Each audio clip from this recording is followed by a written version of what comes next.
ஆனா கிறிஸ்தவர்களுக்கும் இஸ்லாமியர்களுக்கும் ஆதரவு தர்ற திமுக இந்துக்களுக்கு தொடர்ந்து இந்துக்களை புறக்கணிக்கிறாங்க.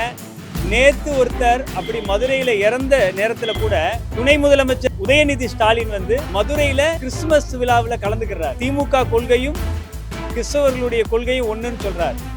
திருப்பரங்குன்ற விவகாரத்துல மலை உச்சியில இருக்கிற தீபத்தூண், அந்த தீபத்தூண்ல கார்த்திகை தீபம் ஏத்தணும்னு உயர்நீதிமன்ற மதுரை கிளை சொல்லியும் இந்த திமுக அரசாங்கம் இந்து அறநிலையத்துறை ஏத்தாததுனால மன உளைச்சல் ஏற்பட்டு இன்னைக்கு பாத்தீங்கன்னா மதுரையில ஒருத்தர் தீக்குளிச்சு தன்னையே தீபமா நினைச்சு தீக்குளிச்சு இறந்திருக்காரு. இது ரொம்ப கண்டனத்துக்குரிய விஷயம். திமுக அரசாங்கம் ஹிந்து விரோத போக்கை கடைபிடிக்குது. இது மட்டும் இல்லாம நேத்து ஒருத்தர் அப்படி மதுரையில இறந்த நேரத்துல கூட துணை முதலமைச்சர் உதயநிதி ஸ்டாலின் மதுரையில கிறிஸ்துமஸ் விழாவில் கலந்துக்கிறார். எது எங்களோட திமுக கொள்கையும் கிறிஸ்தவர்களுடைய கொள்கையும் ஒண்ணுன்னு சொல்றார்.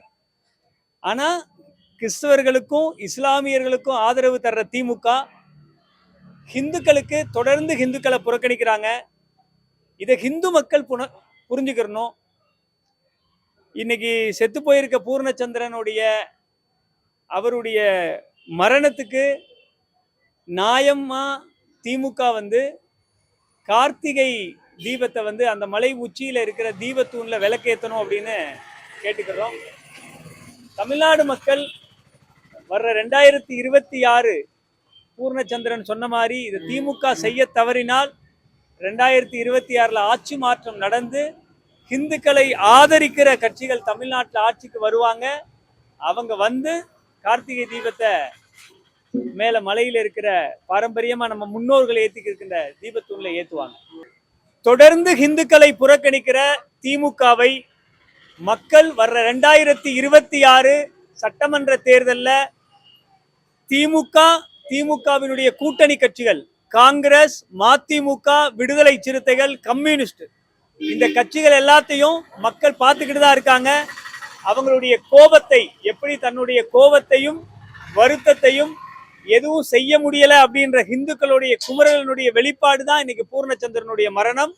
அதே மாதிரி ஒவ்வொரு ஹிந்துவும் இன்னைக்கு தமிழ்நாட்டில் கொதி நிலையில் இருக்கிறாங்க.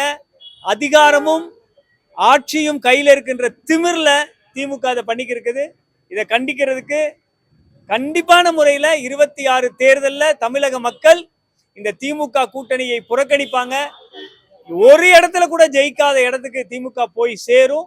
அதை கண்டிப்பா இந்து மதத்திற்காக இன்னைக்கு பூர்ணச்சந்திரன் கார்த்திகை தீபத்துக்காக இறந்திருக்கிறாரு. அவருடைய ஆன்மா அதுக்கான பதிலை சொல்லும்.